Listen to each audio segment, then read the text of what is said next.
Ladies and gentlemen, boys and girls of all ages, welcome to the Paranormal Portal.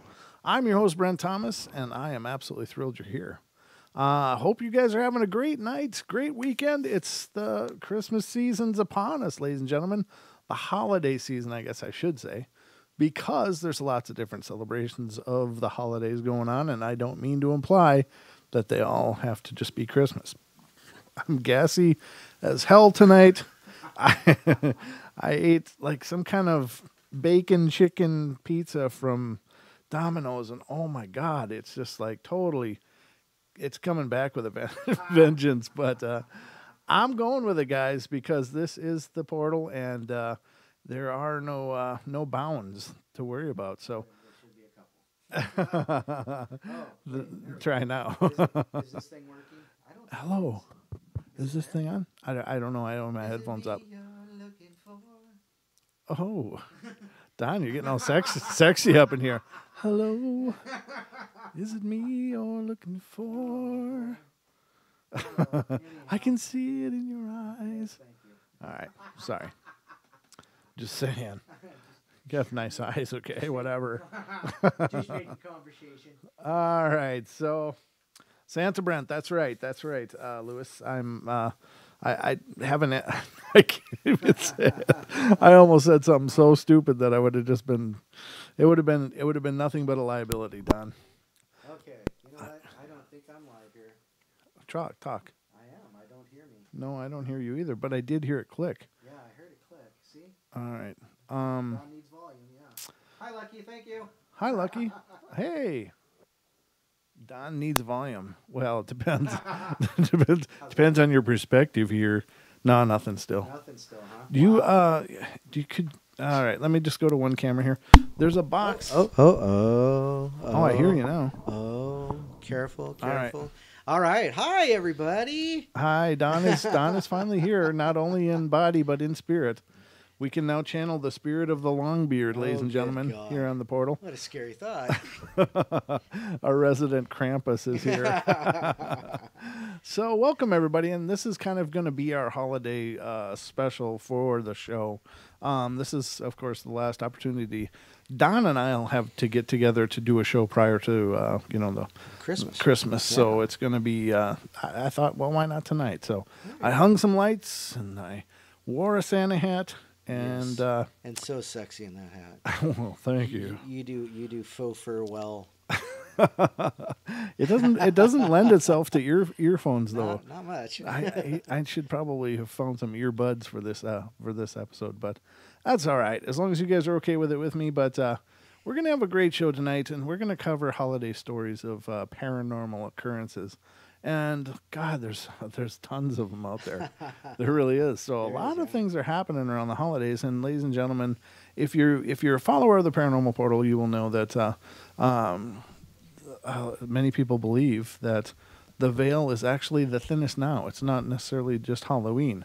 That it continues to thin up until the solstice, and then gradually starts getting thicker again. Now, I think that's interesting in a correlation to the amount of light. Maybe there's something to do with the veil between this world and the next, and the duration of the sunlight that we get. But I don't know if it's just a northern hemisphere thing. So maybe not. I don't know. I'm just saying. It's an interesting correlation though, because as the days get shorter, the veil gets thinner. Right. But as then of course the days get longer and it thickens up again. Oh, well, yeah, of course, because there's less night. It just clicked. Wow. Hi. Am I here? Hello, Don. Welcome to the show, Don. Is it me you're looking for? Yeah, we just can't seem to find you, though. Oh, my. No. It's great to see you, though, brother. It's always nice to have you back in that chair and joining us. And welcome to all of you guys in the chats. There's tons of you already. Yes. So thank you guys for being here and being a part of this. But there's only 8 likes. There's only 8 likes, but there's 30 people in the chat room. Yeah, what's up with those? I know that math. That's like work. Common Core math, isn't it? Good God. Isn't that Common Core? I don't know. If you have 30 people in the chat room, you can get 8 likes. Unless there's 22 of you that are not liking this too much. But before we go any further, I do want to give a special thank you to Haxor, a listener in our in our YouTube and a great friend of the show. He has gone out of his way to bestow some really cool things on us. And can you show me that bottle, Don? Yeah, absolutely. No, not this one. You want Not your swill. There you go. He sent us this, ladies and gentlemen, and this is not just go to the store and pick up a bottle, which is phenomenal in and of itself.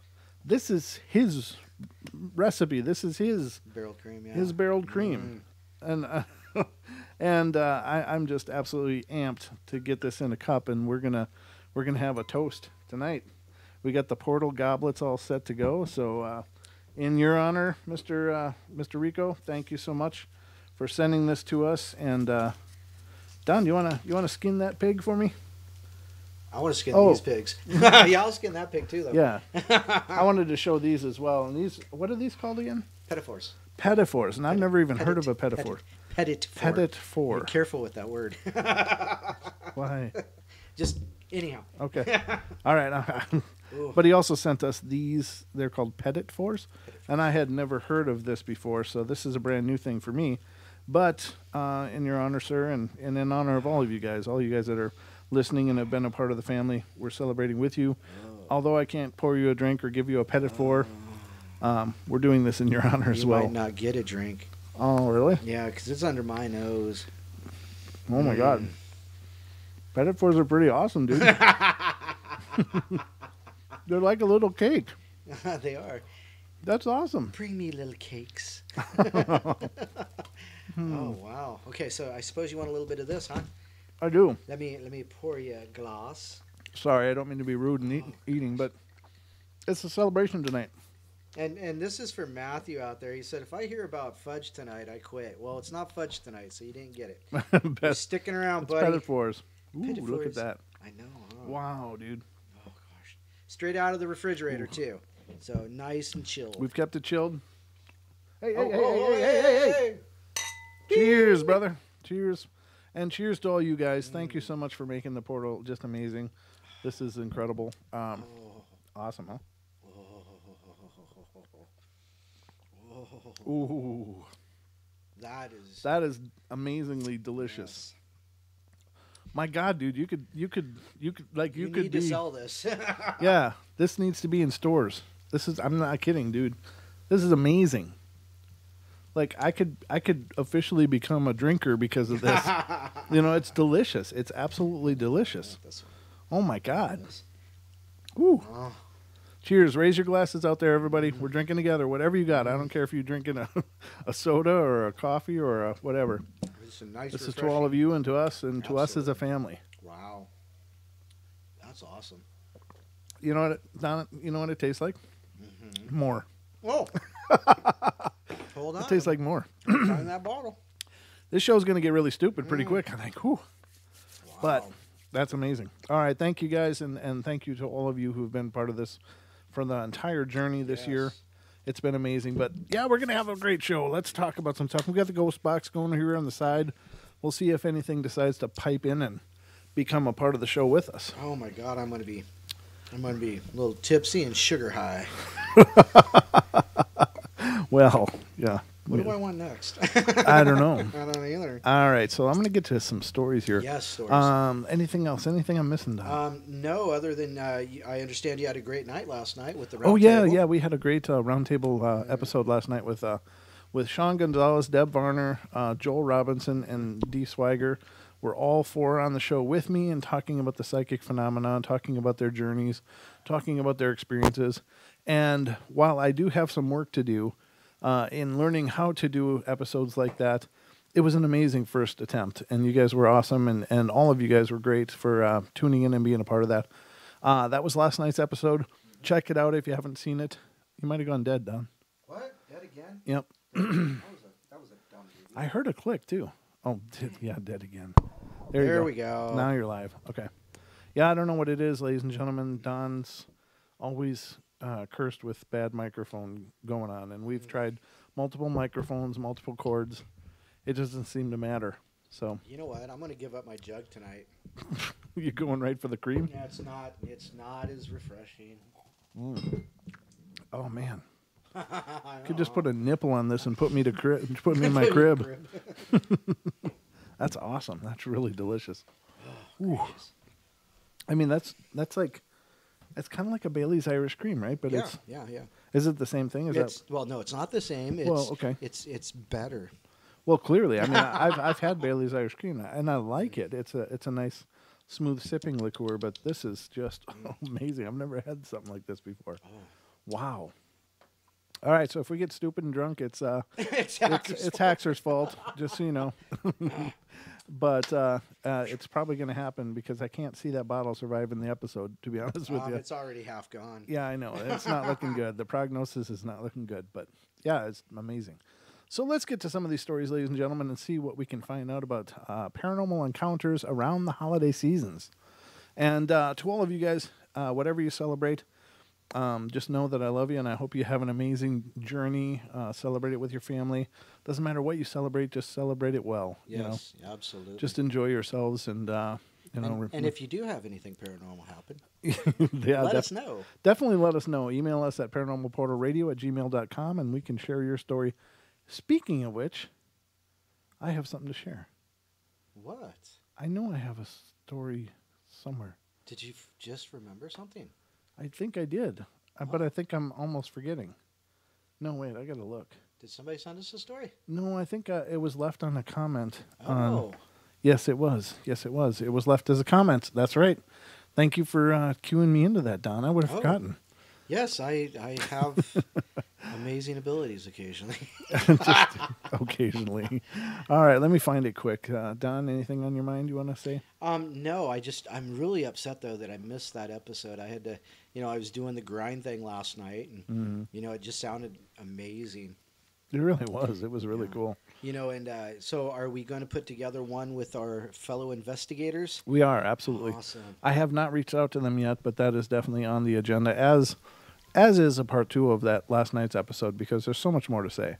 And 2 hours is a great length of time, but when there's so much information on the table, it just flies by, and it certainly did last night. So we'll have to do a repeat of some kind. All right, let me see, where in the hell did I put it? No. Yep, I am so disorganized. Nope. Okay, well, I'm going to have to find it over break. Do you remember which one it was? Not any idea. I know it was one of our older ones, but somebody put it on there, and I was like, oh, my God, this is really good. All right, so the first one I'm going to read to you is going back to 1988. I was on holidays in a small country town in Australia named Murwillumbah. Does that look right, Don? Murwillumbah? Ken, call us, tell us what it is. Murwillumbah. It looks exactly like Murwillumbah, so that's what we're going with. What it looks like. I was up from Sydney when I was working, actually in a haunted apartment, or haunted department, rather, and I promised to write that one out, too. And was up visiting my parents. We went out to get some we went out to some Christmas do. It's D-O. I don't know what that means. A Christmas to do. A Christmas do. Oh, okay. Went to a Christmas do. All right. That makes sense to you? Yeah. Okay. Well, it's just me then. And came back a bit late-ish that night, Christmas Eve, 1988. I went straight to bed, and I was buggered and dozed off. It was around about 1 a.m. when I was rudely awoken by someone whacking me hard on the left ankle. Oh, God. Wow. I sat up, frowning, and saw this man dressed in a tartan suit and wearing a tartan hat and the pom-pom on it, and he looked really angry about something. He leaned on a stick, but I couldn't make out his features. I remember he had gray hair, but that's about all. That's about all I remember of him, except he was pointing at something. I watched him, then turn and walk through the door. I wasn't freaked out or anything. I just shrugged and went back to sleep. Look. Wow, this person has some constitution. Yeah, no doubt. I told my mom the next day, and she sat me down and said she kept seeing a little old woman standing at the bottom of her bed holding a pillow in her arms, and like she was ready to smother my mother. I also saw shadows of someone walking down the hall, but yet there was no one there. Wow. So that's pretty creepy. But, if you're getting whacked and he's pointing at something, wouldn't you pay attention to what was going on? So he was in a tartan, like a Scotsman? Yeah, it sounds like a Scots kind of outfit. An Irishman? Yeah. What the hell are they doing in Australia? Well, I don't know. Hey, you're laying on my shillelagh. Shillelagh. Oh, please don't yell at me for my horrible accent there. But you know the point. Yeah. Man, this is good. Oof. I know, huh? Oh, that's amazing. Oh, you know what I just remembered? What? I'm lactose intolerant. Are you serious? Yeah, but I don't care. You might, but I don't. No. The punishment, all good things have to have. Well, you heard my stomach going after that pizza, and that was scary. That was like a sound from the crypt or whatever. Oh God. Yeah. So pretty wild, but cool story. I don't know what to make of that. All right, another one. It was the first holiday without our father, and we felt really strange and odd, and it was a tossed salad of emotions. On one hand, it was for the best. Our parents just didn't get along. The fighting was terrible, and we hid in our rooms as we listened to the bickering. Finally, it was over. They sat us down one day and told us they were getting divorced. We knew it was a good thing, and in a way, it was a relief. No more listening to grown-ups acting like children, and this is what it felt like. I took charge of the younger kids, and I kept them away from all the slaps that rang out, and when Dad and Mom lost their tempers. Wow. Anyway, Daddy moved on, and Mother, well, she did the best she could, I guess. The first year was really hard, but we tried to find some normalcy in everyday playing and going to school, just being kids. The first Christmas, it was a somber affair, and we had been told in advance that there just wasn't enough money for presents that year. I hope my daddy didn't have much to do with it, but I suspected he wasn't sending much, if any, child support, and we were barely getting by as it was. I was a sickly kid. Something was always happening to me, but I understand it all now. As a sensitive with gifts, my body was under tremendous effort. Anyway, not to dwell on that aspect of the story, I want to tell you about the first Christmas we lived without Father. Did you hear my stomach? That was like a kung fu kick. It was like, I'm going all Jabba the Hutt over here. So your mother did send you a face hugger. Yeah, she did. Chest burster. Yeah. So it says, my brother was being fitted in a costume, and he was going to be playing an angel in the Christmas story. And I kept arguing with my mother and telling her the costume wasn't right. Angel wings were bigger, wider, and with large arches were curved downward. I remember my brother saying, "How would you know?" He laughed. I was indignant, but couldn't say a thing back. I had seen real angels, and I knew that what their wings looked like. Who would believe me anyway? So I just stayed quiet, fuming to myself. The evening progressed, and my mother was sitting in her chair next to the doorway in our bedroom, and we were listening to Christmas music and reading. All of us kids were laying about on the carpet, quiet for once, engrossed in whatever we were doing. I caught a glimpse of something to my right, so I looked up at the movement. In the doorway to our bedroom stood an old man. He had on high-waisted pants and suspenders with a plaid shirt. I remember blurting out, "Who's that man?" My mother looked up from her book and said very matter-of-fact, "Oh, that's you, great-grandfather? That would make him my grandfather. He died before I was born, and he likes to visit during the holidays. I've never seen him around in the past." Wow. My brother and sisters were looking at me and Mother like we had lost our minds, and she went on to explain that she'd been given just one picture of him, and when he manifested himself, he always appeared in these clothes. "What man?" my brother sputtered. "I don't see anybody," one of my sisters chirped up. By the time everyone was through commenting on what had transpired, the old man was gone. They didn't say a thing. Had never lived in this old house and had died in another country. This was the first and only time my mother wanted to discuss the ghost of her grandfather, and she didn't say much. As soon as he was gone, she acted like it had never happened. After this, we never discussed the paranormal again. Over the years, I think she liked to think of this as her own little secret. I can't explain it here, but she was a bit narcissistic. I wondered why he showed himself to just me and my mother. Any ideas? I think the idea is that you and your mother were the only ones capable of seeing them. Right. You know, I do believe that spirits probably can Pick and appear choose? to. Well, they can probably pick and choose, but I think it's more a measure of how much energy they have to expend in order to being seen. Right. You know, and certainly it sounds in this case like the mother and the son, that one's the narrator's son, were just capable of picking that up with very little effort. For the rest of the children, it probably would have taken an extreme amount of energy. Right. And whatever, yeah. What? You just seem so interested in that drink. I am. I have to read these stories, but I keep looking over here at it, and It's calling your name. it's calling to me, Don. And if you like lemon, this is the one. That's the one you want. Nope, I'm not a big fan of lemon. Oh, that was a good one. Oh, God. I know. How are these? That was all right. That was all That one's right. good. How about this one? That was good too. You had that one? Yeah. Okay. Oh no, that was the one you had. Okay. Well, I did. I want to try this one. Then. Okay. I want to hit one I haven't had before. Little. What are these? Petit fours. Petit fours. PETIT. Four. FO. Yeah. Petit four. Yep. That's pretty cool, Haxer. You're like totally culturing me up here. He's getting a little flavor. Oh, I went out. You burned out your mic. Okay, I heard it. It was like, It's kind of crackly. it's your laughter, Don. It's your laughter that burns out the microphone. And There I you do are. so much of it. Goodness. Uh-huh. You know, I got to tell you, I think it's this cord. Well, over break, we'll switch it out. Sure, absolutely.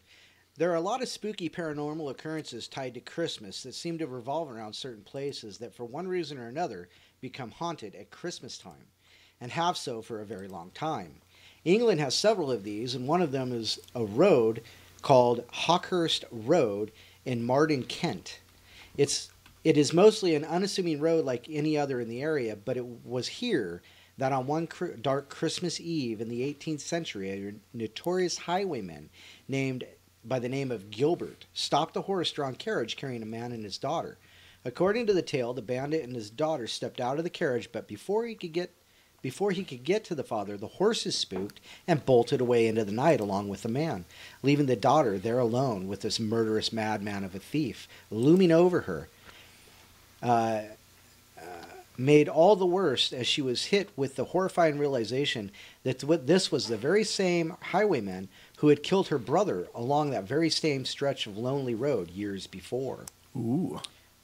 Oh, come on, computer. The leering, pale face of the bandit came through the moonlight at her, but this young woman was no victim.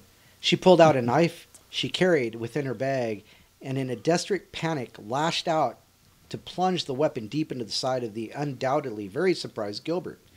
As the nefarious criminal clutched his bleeding wound, the daughter ran as fast as she could around into the surrounding wilderness without looking back. Some amount of time later, the coach returned to find the highwayman sprawled out along the side of the road in the bloody mud. Ooh. Having finally succumbed to his wounds, he was unceremoniously buried right there in a shallow, unmarked grave. The lore says that he also followed the daughter, cowering. He also found the daughter, so the father. The lore says that they also found the daughter cowering amongst the moon-frosted trees and supposedly completely stark, raving insane. Wow. Locals say that not only does the tall, shadowy form of the highwayman Gilbert stalk the road, to this day terrifying motorists, but also that on every Christmas Eve, that faithful night plays out again and again, as if on an eternal loop, perhaps imbued with the very location itself and only visible on this one night.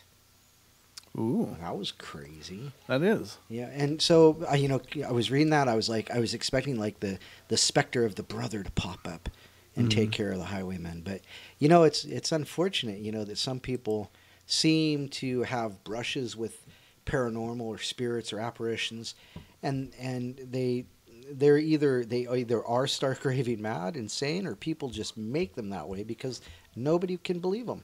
Right. You know. Well, there's that. Yeah. Well, and back then, though, everything was still, the devil did it. The devil made me do it. So, I mean, Yeah. thank you, Freud, for bringing that into the modern age. You weirdo. Gonna disparage the Freud. We're disparaging the Freud here in the portal, ladies and gentlemen. He is the one that turned it from demons to mental issues, mental health issues. However, everything's not a mental health issue. That's very true. That's very true. But it's people have to be able to explain. They have to make things fit into a paradigm, and, Yep. and if it's just an oddity of the mind, Right. then everybody can still be comfortable and live in their paradigm. That's true. That's true. They keep those blinders on. Right. Yep, absolutely. So that's the way it rolls. There's another place in Kent. Really? We're going to go to break, ladies and gentlemen. Don't go away. We'll be right back for more of the Paranormal Portal here. So don't go away.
Welcome back, ladies and gentlemen, to the Paranormal Portal. I'm your host, Brent Thomas, and I'm joined by my good friend and co-host, Mr. Don Longbeard. That's me. It is, and welcome back, everybody. Hope you're enjoying the journey tonight. And special thank you to Sarah for the donation. That is awesome. It really means the world. It's really so cool when you guys do that. I know that, not everybody can, and that's fine. But every little bit matters, and it's going to help us to build a bigger, better portal, and it really means the world. So we love you. Thank you so much. That's awesome. Very cool. So, Pass me the lighter. What? Oh, Pass me the lighter, please. what's going on over there, I'm Don? trying to get a little lit. Ah. Ba-dum-bum. I keep drinking this bottle. It's going to happen. Sounds like you're already a little lit. I can handle my stuff. Yeah, absolutely. All right, there's that back to you, sir. Thank you. Oh, yeah. I don't have peripheral vision, so. That's all right. That's all right. So I'm just bounce it off my head. I'll notice it. All right, where the hell am I now? We got through that story, right? Yeah. We got through that one. Yeah. I better start closing these. I'm going to start Yeah. stumbling all over them.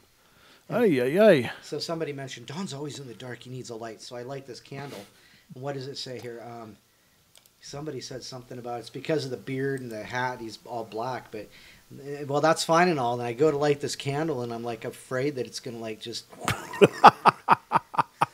You afraid all the nitrogen in your beard hair is going to go up in a torch? Oh, my God. Well, you got a bunch of barreled cream there to put it out with. Yeah. No, I don't There's no think it's... gas on that fire. Well... Not that. It's not that kind of... You might die happy, though.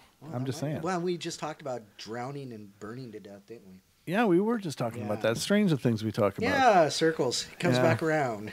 Yeah, weird. Yeah, absolutely. So, everybody, welcome back. We are, of course, having kind of our Christmas celebration show tonight because Don and I won't have another chance to get together before the holidays. And this is actually the last 2-hour show before the Christmas for us, which is what we tend to celebrate, or some version of it anyway. But let's see, what is it? Yeah, Christmas is on on Tuesday. Yep. Yeah, Tuesday. Yeah. Christmas. Yeah. So it's just a couple bedtime stories from beyond. I don't know if I'm going to do a Christmas episode or not. I'm not sure. I think I would personally excuse you from that particular night. Well, I appreciate give you that. a hall pass, sir. Well, I appreciate that. Now the question is can I celebrate the holidays without you guys? Oh, that's the hard part. I'm serious. sucking up? No, seriously. It's just it was like Thanksgiving. I was so full and tired, but I still felt like I was missing something. And so I was like, you know what? I'm going to go do it. And I did. I need to have my snack. Yep. I got to get together with talk with the fam and see what's going on. So I may do a bedtime story on that night, but or maybe just a shout out to say everybody happy Christmas or holidays, whatever. So let's continue on our journey, though. What do you say, Don? I think we should journey it forward. Are you ready? Yes. Crikey, here we go. All right. Although my mother would not say she believed in ghosts, she would not deny their existence either. As she put it, just in case one is listening and decides to give me proof. That's clever. However, she was not without her own experiences, as the following account shows. It was Christmas Eve in 1946 in the projects of Chicago. The twins were about 8 years old, and my oldest brother was only 2. My mother was saddened there would be no Santa for them that year. Although the Great Depression had ended, America was still struggling, and my dad brought home about $15 a week, and almost $9 would be set aside to pay the rent on their small apartment. That didn't leave much left to live on for the family of 5, and every penny was earmarked just for survival. She'd been waiting on my father to return from work so she could go to the grocery store and pick up a few much-needed items. Mrs. Bowman, a neighborhood lady, knocked on the door with a message from my father. He'd be home later than expected, and she should go without him. My parents didn't have a phone, and she even offered to sit for the kids, as it was getting dark and my mother had to hurry to get there before the store closed. In those days, stores closed early on Christmas Eve.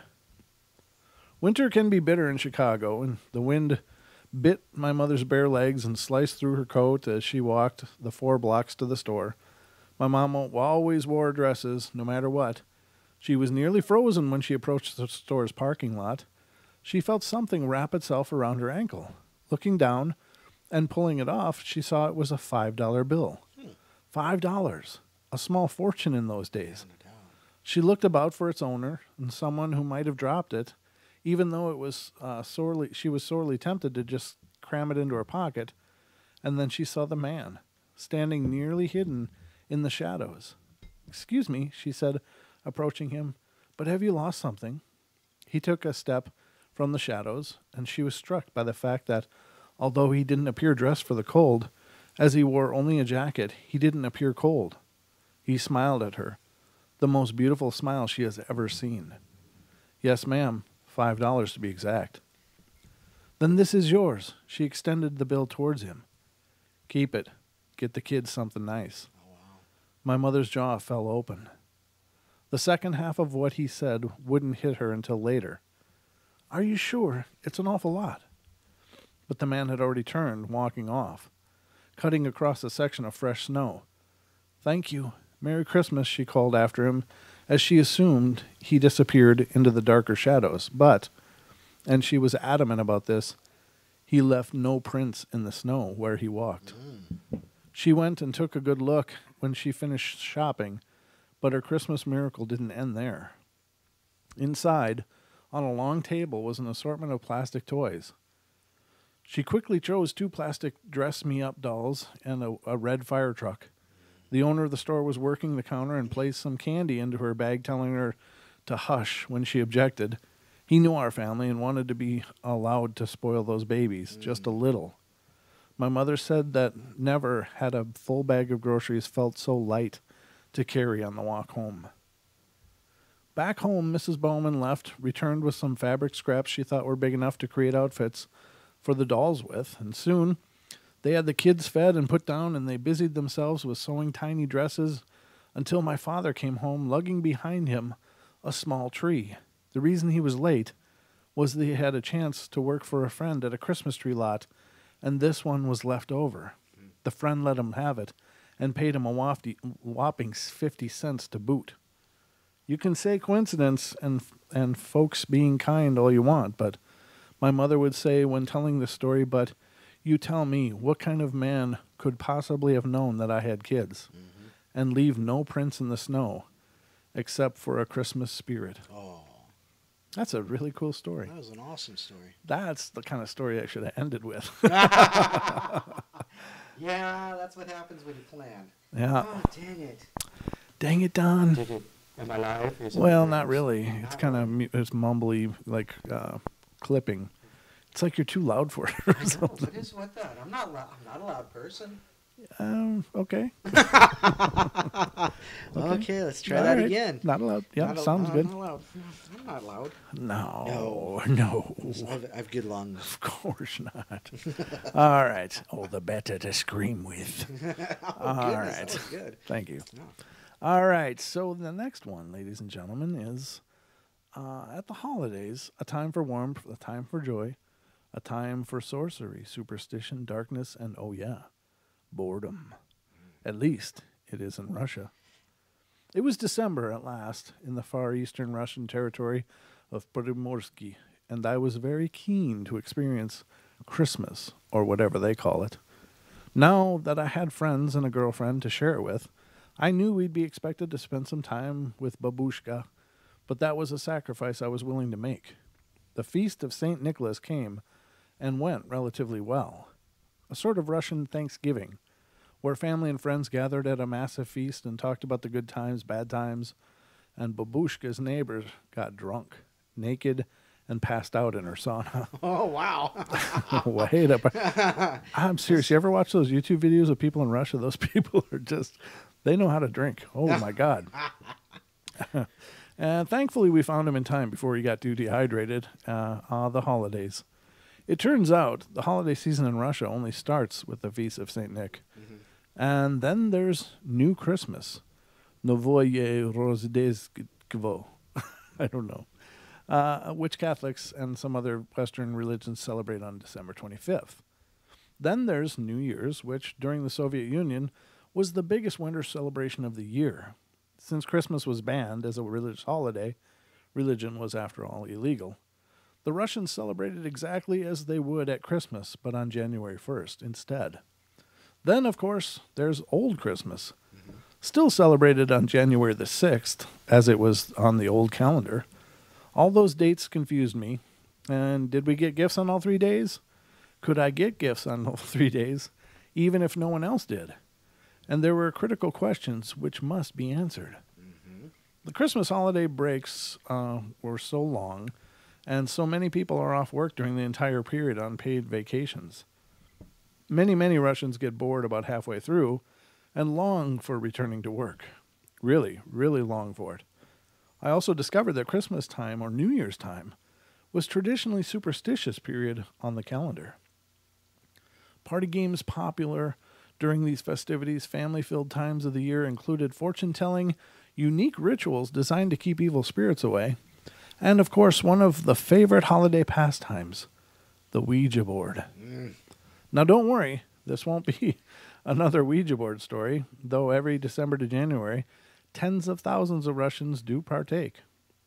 Babushka even had one at her house, and traditionally round one that looked very old and had seen many seances over the years. It was around this festive time of the year that I had my own Christmas order.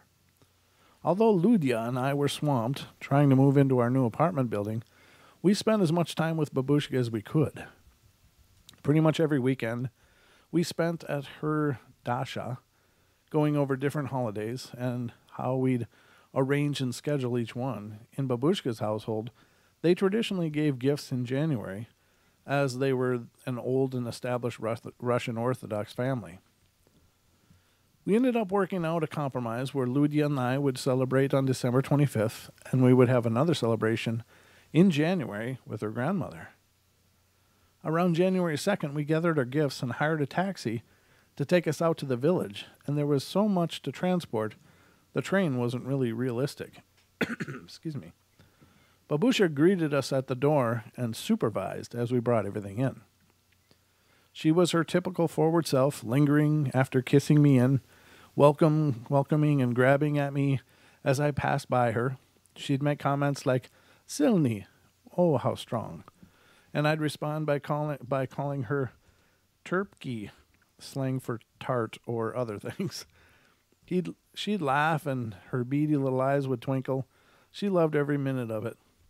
When we were done, I set myself up in one of the downstairs bedrooms. I've always been terrible at wrapping gifts, and they end up looking like I had used my feet with tape everywhere and seams exposed, revealing the items within. Dreading that prospect, I waited until the last minute and now had to finish wrapping everything for Babushka and Ludia, other immediate family. And after a few minutes of focused failure, I heard a knock at the door. Ludia and her grandmother were going into the village center to pick up dinner, and I let her know what I wanted, and shortly after, I heard the front door to the dasha close. It didn't sink in at first, but this is the only time I'd ever been alone in Babushka's house. I'd stay there many times over the last couple of months, but there had always been at least one other person there with me. I worked steadily for 15 or so minutes before I was disturbed again by a tapping sound. I stopped and looked up, trying to work out where the noise was coming from. The room wasn't very large and the windows were sealed tightly, so it couldn't be a draft, and after a few seconds later, it resumed. Tap, tap, tap. I stood and walked over to the large picture window across from the room from me and slid back the curtains, and the windows were mostly iced over, and there didn't appear to be any movement. Testing the latches on each of these windows, I verified that they were securely latched. I just slid the curtains back into place into their original position when I heard the tapping again. Tap, tap, tap. The sound definitely seemed as though it was coming from somewhere behind me. The door, perhaps? I exited the small bedroom, looked down the hall. At first, I assumed it was Babushka playing a trick on me. Tap, tap, tap. Leaving the hallway that led into the bedroom, I stepped into the large living room where Babushka liked to entertain her guests. Every wall of the room was covered in a lifetime's worth of small trinkets, photos, religious icons, and the like.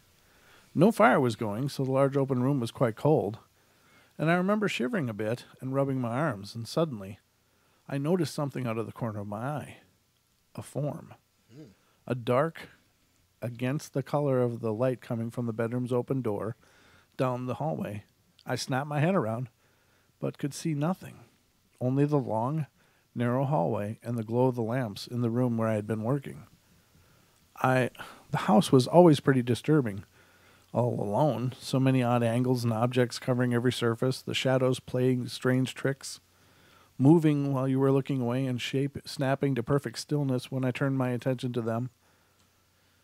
I walked in a circle around the living room, turning on lamps as I went, and even with all of them lit, the room only had a slight glow to it. Not even enough light to read in. Babushka did like things dark. Tap, tap, tap.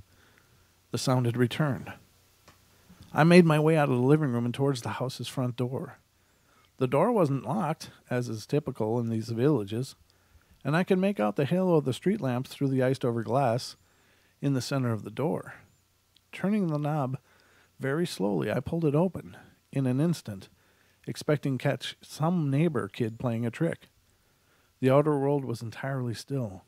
Light snow was falling, soft as dry as talcum powder, drifting down from the inky black sky above, and no moon or stars, only the snow, and the amber glow of the village's sodium streetlights reflecting off the powder, giving everything a sharp golden aura.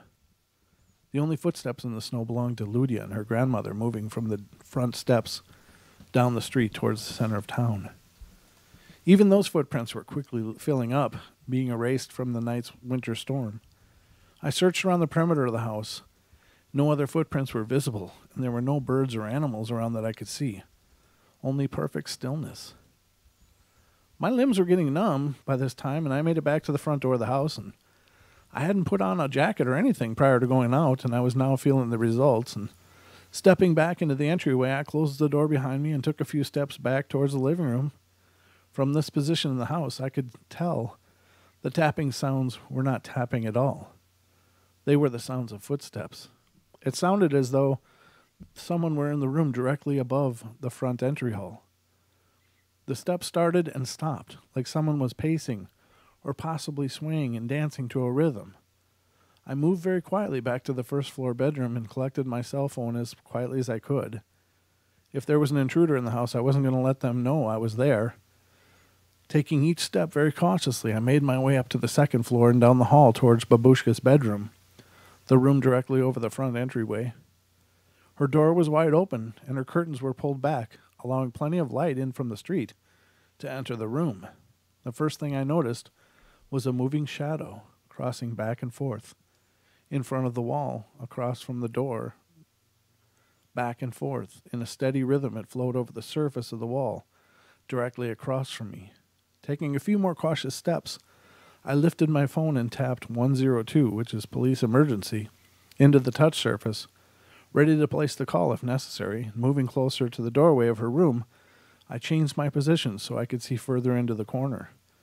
And the source of the shadow was coming from somewhere, from some kind of blanket or shawl or something that was hanging over the arm of a chair, swaying back and forth as if a steady wind was blowing on it. But all the windows were sealed. That was about enough for me. I turned immediately and rushed down the stairs out the front door, following what was left of the footprints to meet up with Ludia and her grandmother. And when I explained what had happened, she sighed, rolled her eyes, and scoffed. Yes, I don't know how to read this. Chito dam presluvdiev.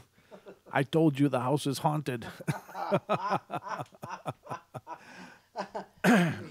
Oh, the house is haunted. Yep, she was right. She did tell him. Oh, wow. Silly kids. Oh, goodness. Oh, silly kids. Tricks are for kids. I absolutely loved how you translated that. That was awesome. Yeah, a little more barreled cream, and I can translate pretty much anything, Well, Don. here, you better get on that because there's not much left, my friend. Ooh. So. Actually, I want to save some for the missus, if that's right. Okay. Because she's never had this before, and I've been telling her. She almost won't. I know, and it's taking all the restraint I have to do that, but I just think that it's absolutely amazing. It's absolutely amazing. All right, so that was a good story, yeah? You know, I wonder. Yes, it was. It was a great story. Okay, cool. It was a great story.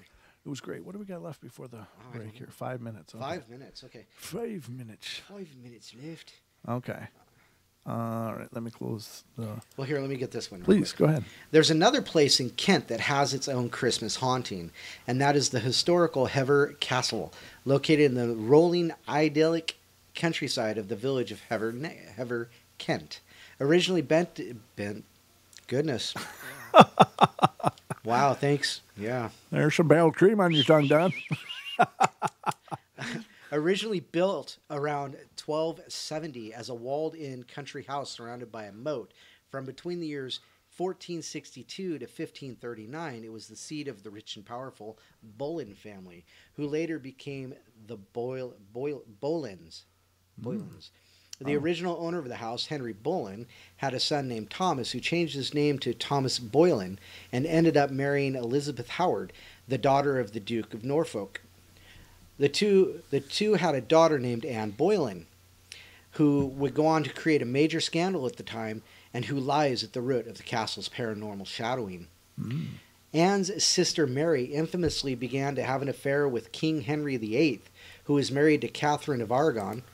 By all accounts, the king was truly unhappy with his marriage to Catherine and was also a real scoundrel with women and incorrigible lech, becoming bored with Mary and choosing to pursue Anne, who proved to be rather hard to get, spurning his advances and telling him that if he really wanted to be with her, he would have to divorce Katharina and marry her first. The king allegedly became absolutely obsessed with Anne, writing her dozens of letters professing his undying love for her, like some lovesick schoolboy, and generally being what would be called today a creepy old man. I've never heard that term. All the while working on his divorce from his wife. In the meantime, Anne was given the title Anne Anne, it's the title. What's the not a duchess, the other one. I don't know, of Pembroke, and was given money, royal lodgings, and the works. Anne eventually gave in to his relentless advances and got pregnant with King Henry's child, after which they got secretly married in 1533, and she became queen. Wow. At the time, she was not liked by the populace at all, with most thinking she was a seducer who had stolen the king away from the more popular Catherine. The whole thing was a fairly major scandal in the era, and it ended up leading to the king severing the relationship between England and the Catholic Church in Rome. Nevertheless, the two had a child, Elizabeth, and continued to defy all those who wanted to see them separate and who called her coronation an abomination. Unfortunately for Anne, players will play, and King Henry VIII was soon chasing skirts again. At this time, a bridesmaid at their own wedding, a young comely woman named Jane Seymour. To make matters worse, there was numerous rumors being tossed around that Anne was sleeping around with everything that moved, including incest with her own brother, and the king began to believe it. Ooh. To say he did not take it well would be an understatement, and King Henry had Anne arrested, charged with treason, adultery, and beheaded in 1536 at the Tower of London. The Hever Castle itself would go on to be passed around to different owners, including the famous American millionaire William Waldorf Astor in 1903, before finally coming to Broadland Properties Limited, who had it put back on public display. Through it all, one resident remained the same through the centuries, and that's Anne Boleyn herself. Anne Boleyn. According to the book Haunted Castles of Britain and Ireland by Richard Jones, for reasons not entirely clear, her spectral form reportedly appears every Christmas Eve on the bridge on the property that spans the River Eden, slowly floating towards the castle, perhaps trying to come home from some other place, but inevitably fading and vanishing before she reaches the castle doors, doomed to repeat the following year and the year after that, perhaps until the end of time. There you go. Very nice. I hear there's a portal pinup calendar coming pretty soon. What? Oh my God. What is wrong? What's going on out there? Oh my God! So I accused our friend Diana in the chat of being a weirdo. She says if it's taking you this long to figure it out, then I'm behind the eight ball. And now somebody goes and says something like that. You don't want to see Well, this in a it was Diana said that. It was Diana that said it. Oh my gosh! Well, So I'm just saying, not that there's anything wrong with that. I'm all for it, as long as I'm not the one posing. No, and if I do pose, it'd be like, you remember Ralphie from the Christmas Story? Kind of, yeah. Remember he was all wrapped up. That'd be me. Oh yeah, here's Don sporting his parka. It's better than a Christmas Speedo. All right, guys, we're going to go to our break, and we will be right back in just a few minutes. Don't go away for the mayhem to continue here on the Paranormal Portal.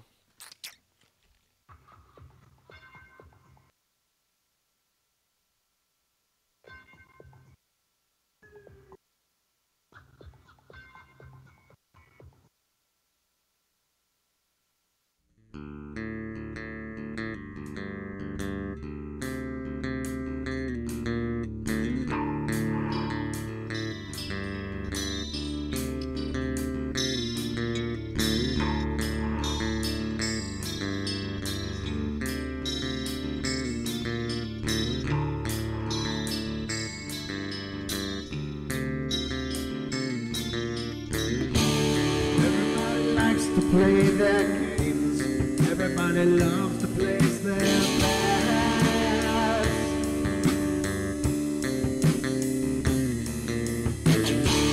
They don't understand the price I paid. They don't care to comprehend.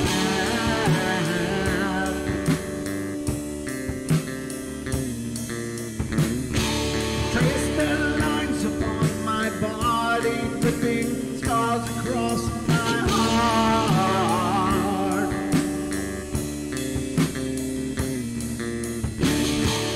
Raging anger pours inside me as their lies keep falling apart.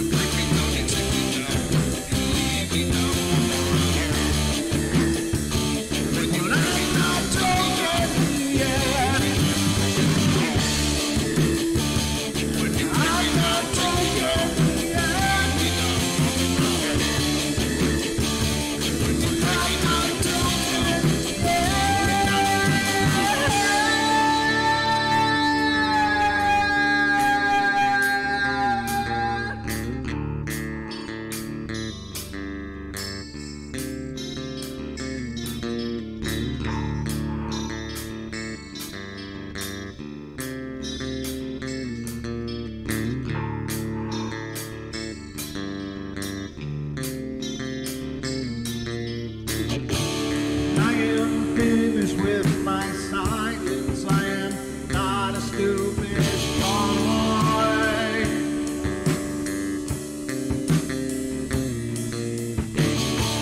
No more breaking me with kindness. Just you dance upon my joy.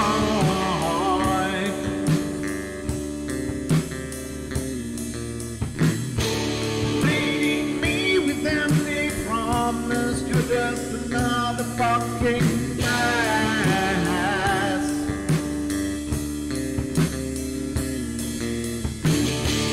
Taking off the slice of my sanity. Just make sure that you're well fed.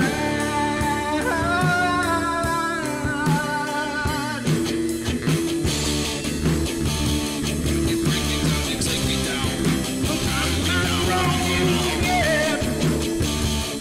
I'm not broken yet. I'm not broken yet. I'm not broken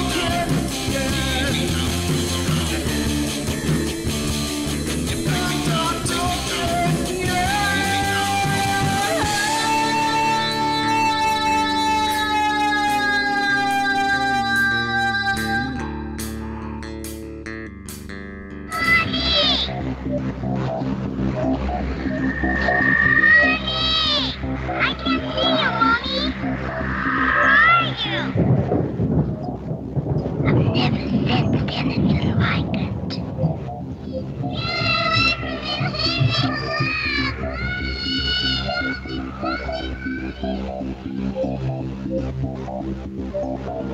Carol Ann is not like those she's with. They're attracted to the one thing about her that's different from themselves. Her life force. It is very strong. It gives off its own illumination. It is a light that implies life and memory of love and home and earthly pleasures. Something they desperately desire, but can't have anymore. Right now, she's the closest thing to that. Poltergeists are usually associated with an individual. Hauntings seem to be connected with an area. A house, usually. Poltergeist disturbances are of fairly short duration, perhaps a couple of months. Hauntings can go on for years.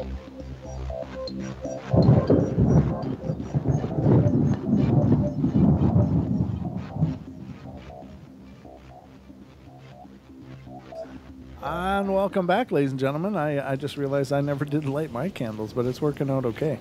Don has that real spooky glow going on. I love it. Don. Oh, Don, you're always a little spooky. All right. Spooky. A little bit. I'm going to light my candles though, too. I'm just going to see if that Come on, baby, light my fire. A special thank you again to Sarah, and she gave another $5, and really gave 20. And thank you guys so much again. I'm seriously, you have no idea how much that humbles and amazes me. But just know that it's gonna be invested back into the portal and to give us the ability to do a lot of things that we can't currently do right now.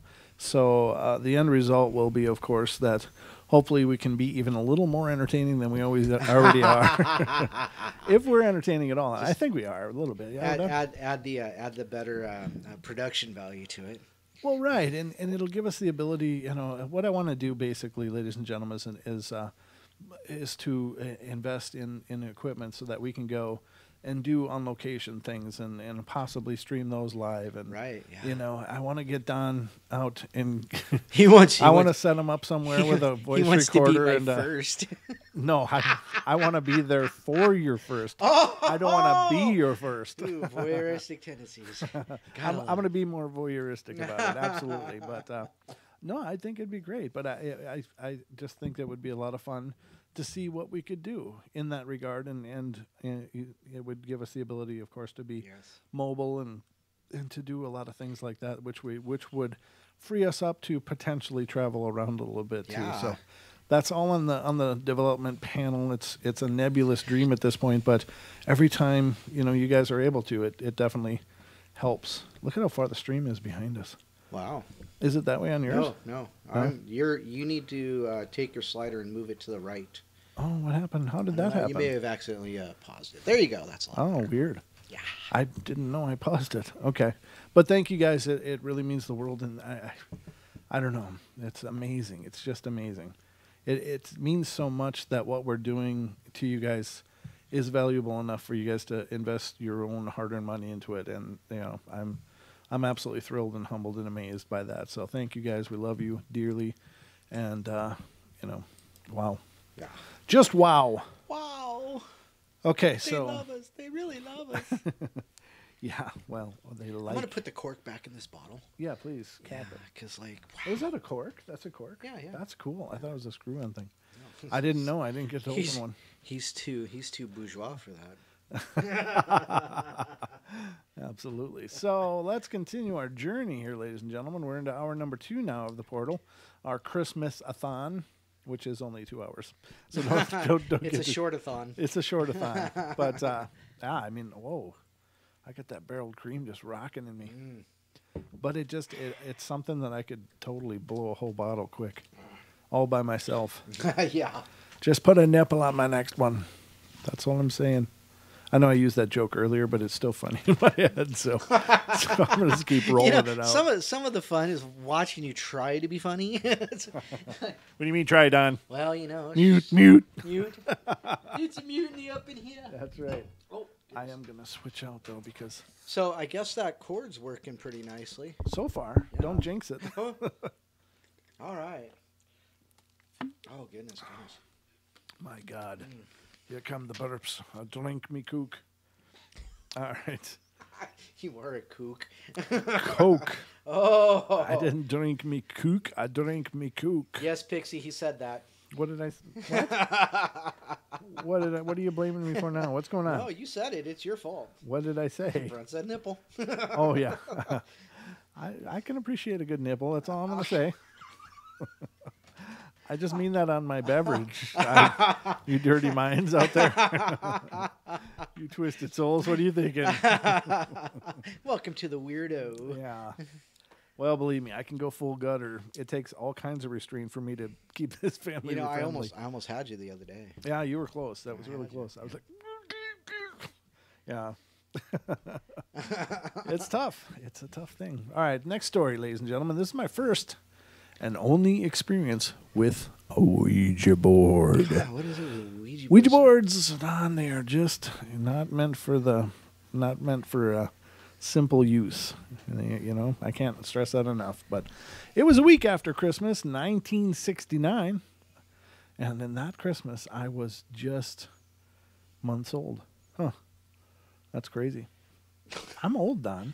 Whatever. Whatever. Well, so are you. Thanks. And don't remind me that my birthday's not too far away. When is that exactly again? Soon. When is soon, Don? Sooner than you think. Yeah, but like how soon?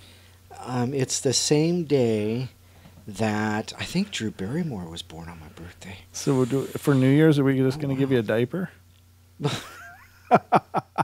So if you knew when my birthday was. I did because I keep thinking of you as Baby New Year with that beard, and it kills me. Can you see me in just a diaper and a bottle with a nipple? Yeah, we'll get you some barrel cream with a nipple and a diaper, and just put you in the corner. Oh, yeah, that's probably where I'd be anyhow. So I wonder what we should do. I don't know. Maybe we should do a late show on New Year's. A late show on New Year's. When is New Year's? Let's look at would it be the following New Year's weekend? Is exactly a week after Christmas. So it's Tuesday. Yeah. Huh. Wonder about a late New Year's show. It might be something that might be workable. Okay. I'm just putting this together in my head right now as we're talking, but it'd be kind of fun to roll in the new year, wouldn't it? Oh, God, you have great ideas. Yeah. Yeah. Okay. Yeah. Well, what would you guys think of that? Let us know in the chat if you would. Or in the comments if you're watching this after that airs live. It makes Pixie uncomfortable. Does it? Well, of course, if I read the rest of what she wrote, it would make more sense. But it just happened to segue right to it. Oh. Well. Wow. I can't even repeat that. D says, "Oh yeah, keep drinking, guys. It just gets funnier as you go." No razors. Why do people threaten me with razors? Jim, come on. It's part of the persona. It is. Yeah, it was. Actually, I love my beard. Well, good. It's important that you do since it's stuck to your face and all. Well, yeah. Might as well be fond of it. But it might be a detractor from certain people, but No, well. No, Pixie, don't delete that. That's no. You don't get to do funny. that. No, you got to leave that. It's already immortalized on the stream anyway. No, not if. Well, yeah, that's right. It is. It's right there underneath our pictures, isn't it? Yeah, you can't delete those, girl. Just leave it alone. Stuck there, baby. Nope. All right. So this is my first and only experience with Ouija board. It was the week after Christmas, 1969, and I just returned to Boys Village, a juvenile institution in Ohio, after Christmas on vacation at home. I turned 14 2 days before Christmas and enjoyed spending time with my mother and brothers. It says, at the time, Boys Village had 60 boys in residence, divided up between 5 cottages, and I lived in Eagles, the newest and largest. Ooh, there's that Coca-Cola I was warning you about. Excuse me. With 11 other guys and an older married couple who served as surrogate parents. only two other boys had returned at that point, and everyone else was due back the next day. We built a fire in the fireplace, built sandwiches from leftovers in the fridge, and hung out in the dining room, talking about our holiday, and we'd each brought back presents from home, radios, toys, and such, and one of the guys brought out a Ouija board he'd gotten. I'd heard of them, but although I'd never seen one before, nor had the other two, neither had the other two, so we decided to try it out. The three of us set it up and sat there on the dining room table, our fingers touching the planchette lightly, as the instructions said, and we asked the board, and who, ever, was connected with it, ordinary questions. Will I pass my English exam? That sort of thing, and got simple answers. The planchette moved, but other than to affirm to myself that it wasn't moving, I really didn't give it much thought. It was just interesting. One of the guys accused the other, and the one who owned the board, of moving the planchette, who he summarily denied, and they went back and forth for a bit, and finally the accuser said, "Screw this, I'll prove you're moving it." Then he said in a loud voice, his hands still on the planchette, "Hey, you, I don't believe you're real. If you are, show us." Uh-oh. Ding, ding, ding. Don't ever challenge a board. Don't challenge the spirits. I mentioned we'd lit a fire in the fireplace, and as we'd gotten involved with eating the board, the board, we let it burn down to almost nothing. No sooner did the fellow challenge the board than a sheet of blue flame leapt up from the ashes, and with a loud whooshing hiss. We put the board back in its box and put the box on the top shelf in the hall closet. So they all got freaked out. For all I know, it's still there. So I'm betting they didn't close that board session. Did you think it's done? No, I don't think so. Nope. I don't think they probably closed that at all. They're too busy scraping undies. Yes, they were. Oh, thank you, Teresa. What? Oh, wow! Thank you, Teresa. Excellent, guys. Wow, this is a huge night. You guys are just freaking amazing. Wow. Much aloha to you, my dear. Thank you so much. That is amazing. Teresa, you're awesome too. Wow. Every one of you guys is amazing. Definitely that. Just so that you know, our buddy Jim up in Canada, he says he scheduled us for a mass abduction of the Portal family on New Year's Eve. We might be remotely televising this. From Jim's friend's spaceship. Yeah, that's right. But I don't want to forget it. So, and yeah, I have other other provisos. Yeah. There's other addendums to that I'd like to discuss privately, but I'm standing right next to you, signing the same piece of paper. Yep, and exactly. I was like, no. No, that'd be cool. I mean, I'm all for it. If they want to pick me up and show me stuff, I'm all for it. That'd be excellent. Like I said, I've seen a saucer. I've seen that they're real. It's not a question of it, but I wasn't that interesting. Apparently, they didn't bother. They were like, "Oh yeah, check out that idiot. It's just that guy over there. Look at that clown out there in the winter." Stand out there in his skivvies. Looking at us, looking at him, looking at us. Yeah, I mean, that was when that realization hit me. It's like, wow, they're sitting there looking at me, aren't they? I mean, I was thinking I just caught it at first, and I was like, wow, that's really interesting. It's really there, and blah, blah, blah. And then it was like, wait a minute. They're watching me, them. Yeah, I'm watching them as they're watching me. Okay, this just went all creepy, and I just went inside. But, yeah, I mean, yeah, Jim, and if not, just tell them hello and happy holidays. I don't know if they celebrate holidays. Please don't bring presents. No, dude, I want a lightsaber. I really think a lightsaber would be great. You have a lightsaber. I want one that actually can cut through. You want a real lightsaber that cuts through, like, blast doors and things like that. Yeah, I want to take down assassin bots. And exactly. Droidekas. Yeah, droidekas. I want force powers. I want to go after Jar Jar Binks with it. Oh, please do. Cut off his ears. Not liking you. I'm just a follower you, okay? Oh, man. No, that's Jar Jar. So anyway, I don't know. Yep, Ouija boards are not toys, ladies and gentlemen. They are, they can be very powerful oracles. So use with caution, not for children 8 and up. I'm just saying. Oh, young Padawan, you have much to learn. Yeah, exactly. So, I mean, I'm all set for the saber, dude. I got the Padawan braid. and Wow, everything. I didn't know you'd ever whip that out. Oh yeah, Yeah, I'm there not you ashamed of it at all. I No, love this. I absolutely. love my braid. go. This is my braid, ladies and gentlemen. The Minions got one too. Yeah, my little 3-year-old has one too. It's really cool. I always have mine tucked in, so nobody really knows I have it. They're like, oh, his hair is so cute. And I'm thinking, yeah. Watch this. Excuse me while I whip this out. Oh boy. You ain't seen nothing yet. You can tell the quality of a man's character. By the power of Grayskull. Yeah, exactly. Can you tell we've been drinking, ladies and gentlemen, wow. a little bit? Can you just tell? D says they should drink every show.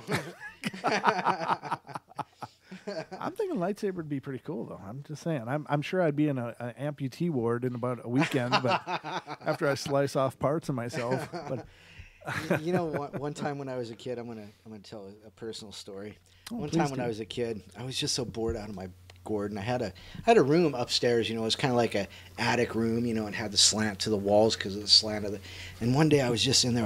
I must have watched like Jackie Chan or Bruce Lee or something because I had the belt to my bathrobe with a knot in, and I shoved like needles through it, and I was whipping it around. Damn near took my eye out. I can't imagine. Oh yeah, I was bad. Oh no. I was super bad. Super bad. Oh yeah, but yeah, sorry. So yeah, if I had a lightsaber, yeah, I'd probably be, you know, a double amputee. Yeah, Dang. we'd be Professor X in it after that.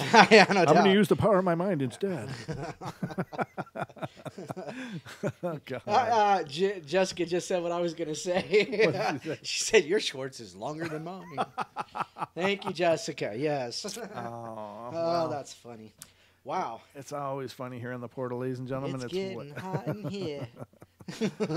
I don't know. I guess that would be my favorite Christmas present ever, though. Yeah, I definitely Just saying, Jim, lightsaber. if they could, you know, just put it on the list. Yeah, no doubt. No doubt. What would I want if they could give me a? I'd need a starship. You need, yeah, need a that'd be pretty starship. cool too. I'd love to go like just check out space. That'd be awesome. I'd be all over that in a minute. Like, screw you guys, I'm out of here. It's key. You guys. And I'm leaving Kenny behind. Nah, Kenny, that's my papa. Mama, Kenny did it. Exactly. Yeah. That's my cheese booth. Oh, Ma'am, wow. Ma'am. Yeah, it's all day on the portal here, ladies and gentlemen. Boy. Oh, God. None shall pass. Yes. The Black Knight, yes. It's Yeah. only a flesh wound. Come over here. I know you leg off. Bite your kneecaps off. Absolutely. So, Oh, no. we've lost it, Haxer. You're that would assume we actually had it to begin with. Yeah, that's all true. I'm saying. Yeah, it's just farther down the road now. This is our holiday special. We can be especially stupid, and it's okay because it's a holiday celebration of the portal Yes. and all of the mayhem that makes it up. Plus, I got to save up all my stupid for when Don's here. So far, I only get Don 2 nights a week. Yeah, So yeah. it's like I open the stupid bin and just start shoveling. Matthew Learn says this is what happens when you smoke paranormal residue. D says, to heck with ghost stories. We'll do humor tonight. Apparently so. What do you mean tonight? We do it every night, D. Just because you don't think it's funny. I think I'm funny every night. Oh, boy. Oh my God. No doubt. So let's get to another one, shall we? Sure. So this is the Ouija board one is done. Let me close it. This one is not too bad. There's a lot of people rolling on the floor right now. Oh, good. I'm glad. Oh, no. That's all right. I'm just looking. What do we got? 6 minutes left? Oh, wow. Really? Yeah. We pissed away that whole time. What do you mean pissed it away? Jesus darn. It's not like we're, it's not like we're producing something here. That's true. We're just having fun. Producing content. We are. Every day is a little more content. But what do you guys think of that New Year's idea, that New Year's Eve show? God dang. Because even you could make that, Don. That would be could. late. Yeah, but how late? What does it matter? You don't sleep anyway. Well, that's true, but the bottles hit home eventually. Well, I got a couch you can That's true. stretch out on for the duration of. I didn't call you weird, Diana. I called you a weirdo. But you are kind of weird, so that's Yes, good. Exactly. Yeah, we can take calls anytime. I'm sorry, is there any on the board? I'm even looking. That's what happens when I get a bunch of barreled cream in me. Oh yeah, we do have calls. Now it's bellied cream. All right, so I'm gonna get to this call right now. I don't want to leave her hanging on any longer. Hey, 585, you're on the air. Are you there? Do you have her muted? No, I unmuted her. So No, I mean on the board. well, no, there's Hello. it's connected to the network. It looks like it's from Rochester, New York. Caller, are you there? She might have been there a long time, and I'm really sorry if that's the She case. put us on hold.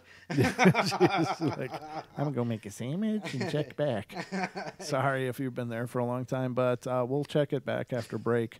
Jim says you should talk to Don's parole officer about more nights. That's if they let me out on it. That's right. You're I not think going out anymore. I think I can get him a furlough, Jim. Get him in here for a furlough. It's not the parole officer; it's the mental health doctors. Yeah, well, we can get you that special jacket with wraparound sleeves, Don. You'll be fine. We'll just I wear aim a your- 36 long. It's tight in the collar. Sorry. I don't even know what that means. It's called Straight Jacket by. Oh. Song's called Straight Jacket by Theory of a Dead Man, Oh, okay. I think. So we'll check back after break and see if that call is still there. It looks like the name is Svetlana, but she's not answering currently. So we'll try again after break, which will be literally 3 minutes away, 4 minutes away. What do we have? So yeah, there. Some people are certainly liking the idea of having a roll in the new year paranormal style. Okay, yeah, that would be great. So we'll look into it, guys. It's unfortunately I don't plan real far ahead with the show a lot of times. God love you, Diana. What did she say? What'd she do? She says that wasn't a lie. I was just saying that's the pot calling the kettle black. Well, yeah, that's true. You went dead again. I did again. It's like when you get your loudest, it's like it totally screws up the connection. It's like, no, I'm not going to listen to him anymore. No, it's like when you laugh, you're like, ha ha ha ha ha ha. God, what are you cuts off. trying to say? No, I mean, You're have clipping this- the mic. You're clipping the mic, yeah, Don. You're clipping it. It's exactly right. It's like you're clipping it to death or something. I don't know. It's strange. I can turn down your preamp a little bit and raise your regular volume and see Well, if that that might. works. I don't know if that would work, but it's not going to stop me from being loud. No, probably not. Probably not. Your beard's like a built-in pop filter. All right, let me find a short one to read here before the break. All right, this one's not too bad. I'm Magda, and I'm now 14 years old, and when I was 7, I was in Poland with my family, that being where I hail from, and I couldn't sleep that night because it was Christmas Eve, and like many children, I was way too excited to fall asleep. My mind was just going crazy. But after midnight passed by, I decided to get into bed and close my eyes. I tried sleeping, but it wouldn't work. So I just ended up tossing and turning to find a comfortable position. In my bedroom, there was a large wardrobe which belonged to my cousins, and we were staring at their house. So I happened to look at it and found myself staring at it for a couple of seconds. I began to see what vividly looked like Father Christmas. He had a white, long beard and a red jacket, and I stared at it, eyes wide open for what seemed like ages, but was in fact probably only a few seconds. I couldn't move. I couldn't hardly breathe properly at that time. My dad came into the room to say goodnight to me, and he could see my scared face. I pointed at the wardrobe. I could still see Father Christmas, but my dad just looked at me as if I'd gone mad. And in the end, I burst into tears and ran out of the room into the kitchen. My family heard me and came running after me, and I explained what happened, and they told me that I just got a little too excited about Christmas. I know that's not true, and that I really did see him. What I can't figure out is why. Why? Was it really Father Christmas, or was it just an evil spirit trying to get through to me by pretending to be him? Please help me out. I think they can look however they want to look, to be honest with you. I don't think it matters. But being Christmas, maybe it was just a loving spirit trying to make you feel comfortable.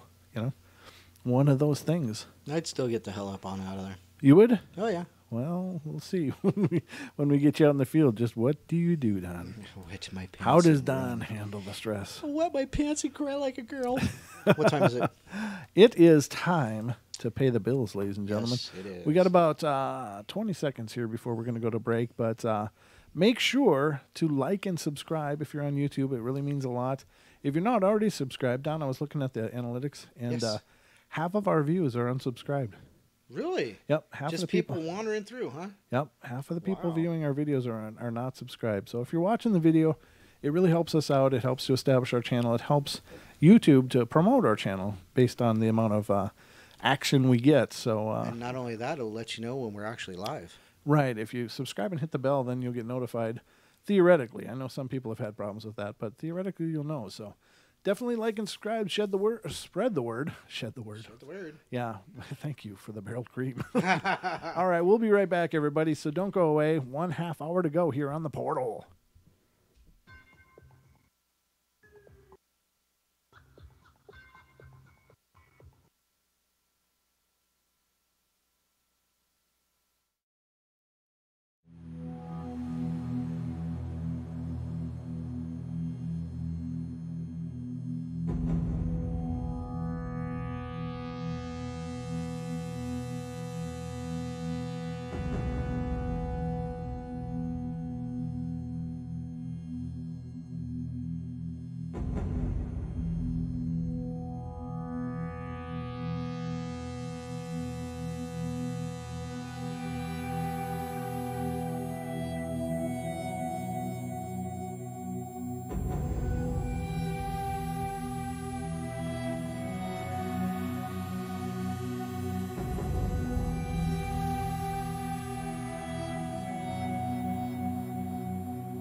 back, ladies and gentlemen, here on the Paranormal Portal for our last half hour of the show.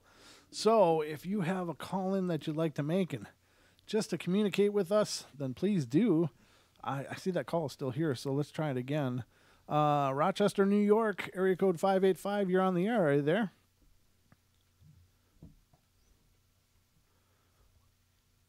Doesn't want to talk to us.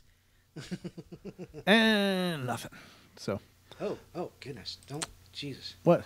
Well, I just went back to my Facebook page and I forgot I had Uncle Larry's chat open. Wow. Yeah, Larry can. Thank you, Uncle Larry. Larry can. God love you. He can establish a mood in a hurry.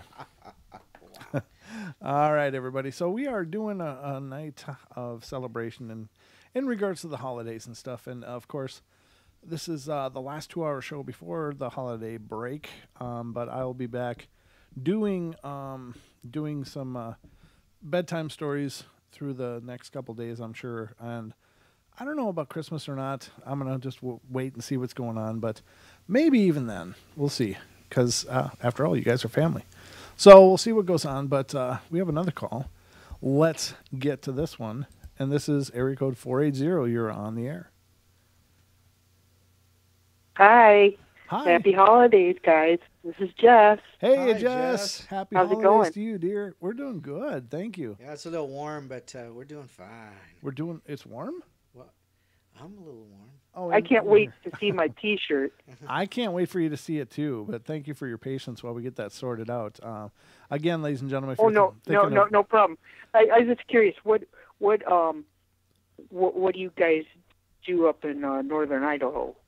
We do the Paranormal We Portal. For fun. Oh, For for fun? fun? We do the Besides portal. the portal. Is it snowing out there? Oh, No, God. it's really not. It's been a really dry winter, really. It's Yeah, it's been been crazy. 40s and 30s.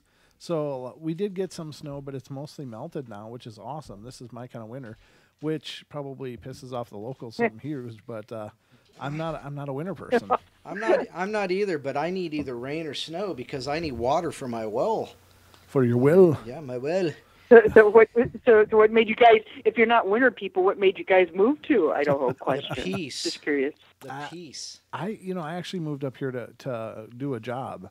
I used to live in Minnesota, and I followed the job. Oh, okay. The job. Yeah, out here. sometimes jobs are out west. Yeah, Right. But I got you. I'm, for the I was most just curious. Sure. I for the most part, I just follow the job, but for the most part, I'm really happy to be here because I, of course, made many connections, many wonderful connections and friends and friendships that I would never have had without making this journey. But also the move was what birthed the portal, to be honest with you. Yeah. So it just all Well, seemed to work out. I'm grateful. I'm grateful for this show. This is a cool show, and it rocks. And too many spirits done, huh? Well, it depends on what kind of spirits. I prefer the ones that make me I go just wanted to call in and wish you guys. I just wanted to wish you guys a Merry Christmas and have a thank you. great New Year, and definitely make that show. And don't forget the mistletoe, guys. There's a Ooh. romance going on here. He gets to keep it on his side of There the isn't studio. that much barreled cream in the world, Jess. Wow. Maybe some fudge too. Well, it'll take a hell of a lot of fudge. That's all I'm saying. I'm just going to sit over here and keep my mouth shut. Oh, for once. well, take care, guys, and Thanks, great Jess. stories. All right, we Excellent. love you. Thank Take you. care, Jess. Thank Have you. a good night. All right, we'll see And, you. and I'll be on the chat. Okay, Good. we'll see you there. Bye-bye. Take care. That's always cool. It's great to hear Wow. from you. And if you want to just call in and just, say hi, that's fine too. Doesn't always have to be a reason to call. Just to reach out is good enough. I'm thinking. What do you think, Don? Yes, absolutely. It's been a fun night. We wanted to we have stories to read, Christmas stories and things like that. But it's the time of the year. Why don't you just call in and say hi, Pixie? Yeah, call in and wish us a Merry Christmas. We need your love. Please call. Call now. The lines are open. You're starting to sound desperate. What do you mean starting? Thank you very much. Thank you. Thank you very much. you. I That just was- flew in from Cincinnati, and Lord, my arms is tired.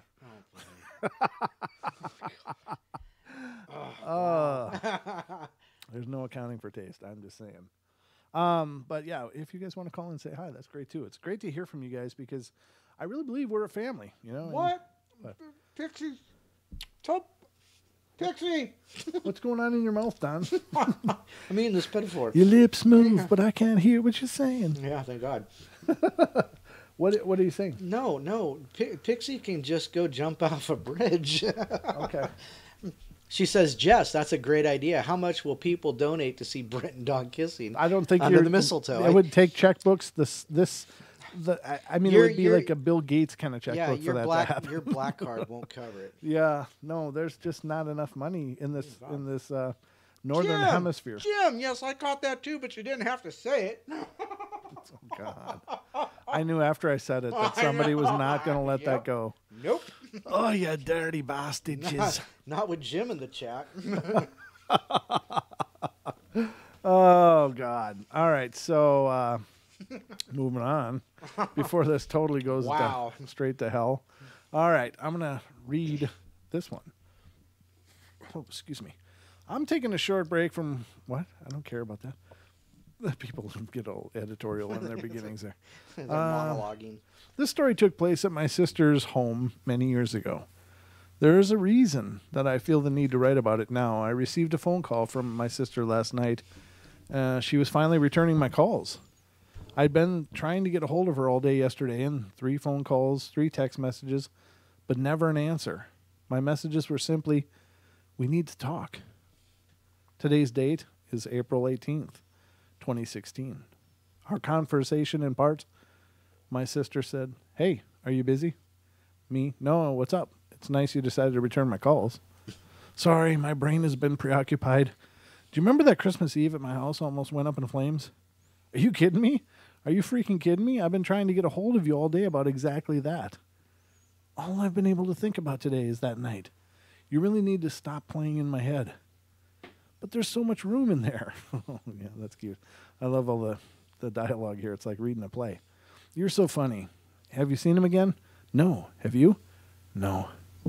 The question is like a ritual we play out each time one of us mentions that night, and I don't believe either of us expects to see him again. It's just a question that has to be asked. It all began on Christmas Eve in 1989. And that morning, my husband and I awoke to a very cold house. Our power was out, and the water pipes were frozen, and winter was hitting hard, harder than you can imagine before in Arkansas, and temperatures were in the teens or lower. At that time, we had 2 children, a 5-year-old boy and a 6-month-old girl, and we knew we had to get them someplace warm. We lived in the country, so going to a hotel wasn't really an option, and besides, there was freezing drizzle that had us extremely worried, and we thought about going to my parents, who live about 6 miles, but reasoned they would probably be without power as well, and our other option was going to my sister's house, and she also lived about 6 miles from us, but in the other direction, and we knew her house would be warm because she heated with wood. After deciding on my sister's house, my husband gathered up the Santa gifts while I bundled up the kids, and we loaded the car and were on our way.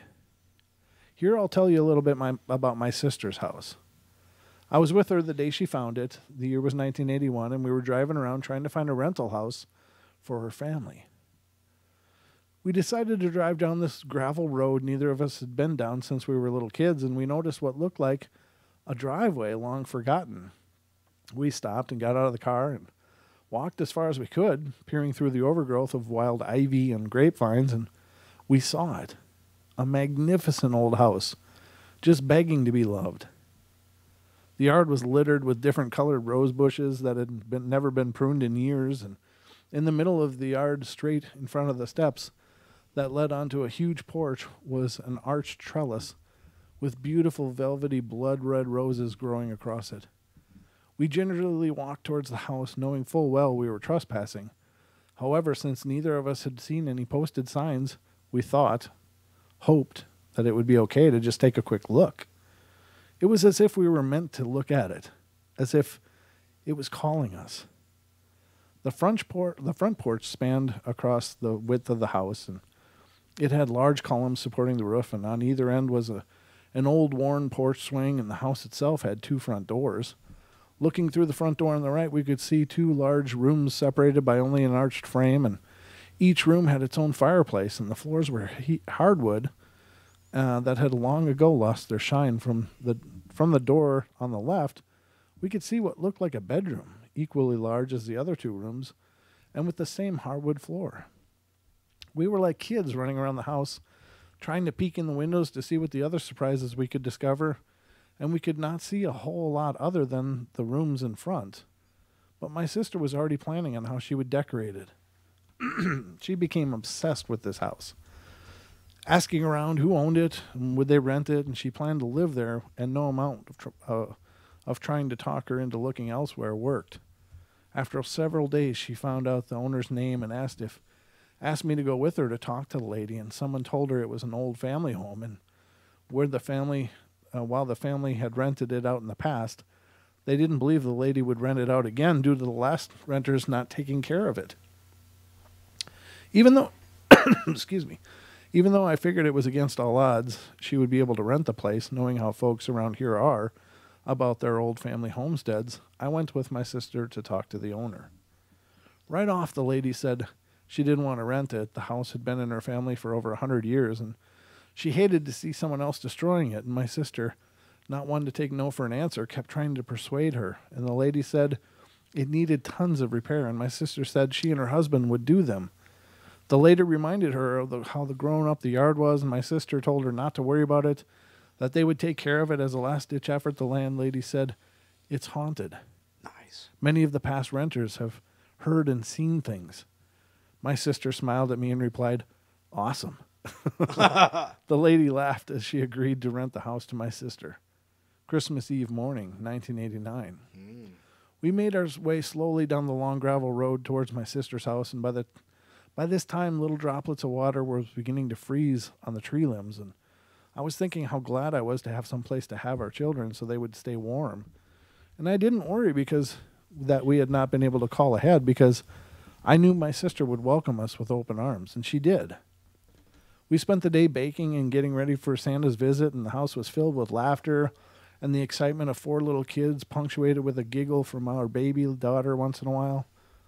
All 4 kids were put to bed in the same bedroom, and my daughter stayed with the adults in the living room as we watched TV, and the kids had long gone to sleep when I suddenly heard my son coughing. It was nearing midnight. When I went to check on him, I smelled smoke. Smoke was coming from the closet, which was on the wall where the fireplace in the other room butted up against. I yelled that I thought the house was on fire while my husband and I got the kids up. My sister and brother-in-law were inspecting the closet where the smoke was coming from, and my brother-in-law said he thought the fire was contained in the chimney, but to be on the safe side, we should all get out of the house. We bundled up the kids and took them to one of the cars, and we had started because it was way too cold for little ones to be outside, and since the house is so isolated, we knew we were on our own. My brother-in-law and husband ran to get an extension ladder while my sister and I stretched the water hose as far as we could to reach towards the house. The faucet was out in the yard quite a ways from the house, and unfortunately we soon discovered the hose was frozen. One of us found a pail somewhere and removed the hose from the faucet, and we were lucky enough that the faucet wasn't frozen. I filled the pail with water and handed it to my sister. She handed it to my husband, who was towards the top of the ladder, and he handed it off to my brother-in-law, who poured it down the chimney. And in between times of filling the pail, I ran over to the car to make sure the kids were still safe and warm. And it was one of those times, as I was coming back to refill the pail, when I noticed there was someone else besides my brother-in-law on the roof. About the same time, my sister noticed him too. I asked, "Who's that?"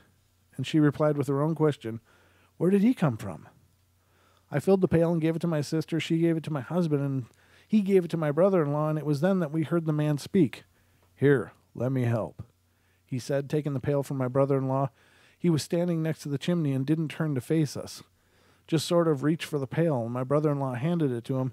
He poured it down the chimney. I refilled the pail several times more, handing it off to the next person. No one spoke. And finally, when he was sure the fire was out, my brother-in-law broke the silence by simply saying, "It's out." He turned towards where the man had been standing. At the same time, my sister and I looked in that direction. He wasn't there. He was gone. He had just vanished. Wow.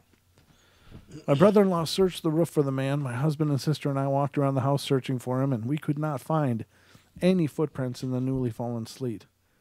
The only footprints on the roof were that of my brother-in-law's. He was wearing jeans, a long-sleeve shirt, and a vest over it, and cowboy boots.